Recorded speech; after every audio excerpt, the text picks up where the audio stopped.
عاشق بے مثال حضرت سیدنا بلال رضی اللہ عنہ کا نام نامی اسم گرامی زبان پر آتا ہے تو بے ساختہ ایک سرتپا عاشق رسول ہستی کا تصور قائم ہو جاتا ہے۔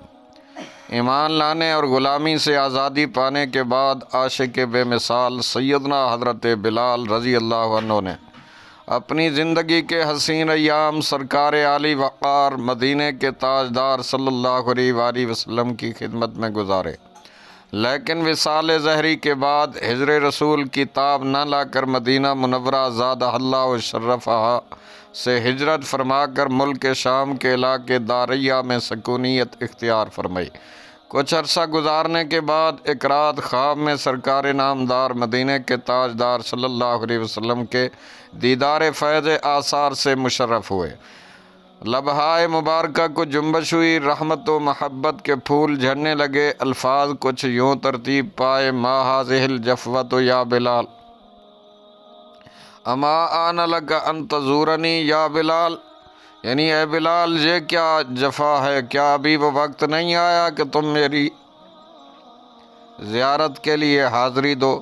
عاشق بے مثال حضرت سیدنا بلال رضی اللہ عنہ بیدار ہوتے ہی حکم سرکار صلی اللہ علیہ وسلم کی تعمیل میں مدینہ منورہ کی جانب روانہ ہو گئے۔ سفر کرتے ہوئے مرکز عشاق دیار مدینہ کی نورانی اور پرکیف فضاؤں میں داخل ہو گئے۔ بے تابانہ مدنی سرکار صلی اللہ علیہ وسلم کے مزار پر انوار پر حاضر ہوئے۔ ضبط کے بندھن ٹوٹ گئے، آنکھوں سے آنسوں کا تار بند گیا، اپنا چہرہ مزار پاک کی مبارک خاک پر مس کرنے لگے۔ سیدنا بلال رضی اللہ عنہ کی آمد کی خبر سن کر گلشن رسالت کے دونوں مہکتے پھول سیدنا حضرت حسنین کریمین یعنی امام حسن و حسین رضی اللہ عنہما بھی تشریف لے آئے۔ حضرت سیدنا بلال رضی اللہ عنہ نے بے ساختہ دونوں شہزادوں کو اپنے ساتھ لپٹا لیا، پیار فرمانے لگے۔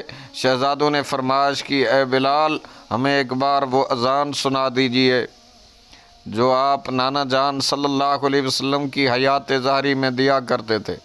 اب انکار کی گنجائش کہاں تھی، چنانچہ سیدنا بلال رضی اللہ عنہ مسجد نبوی شریف میں داخل ہوئے اور مسجد نبوی شریف کی چھت پر اس حصے میں تشریف لے گئے جہاں وہ حضور پاک صاحب لولاک سیاح افلاک صلی اللہ علیہ وسلم کی حیات ظاہری میں اذان دیا کرتے تھے۔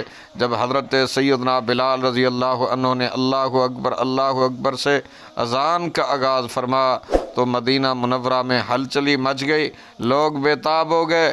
جب اشہد ان لا الہ الا اللہ کے کلمات کہے، ہر طرف آہ و بکا کا شور برپا ہو گیا۔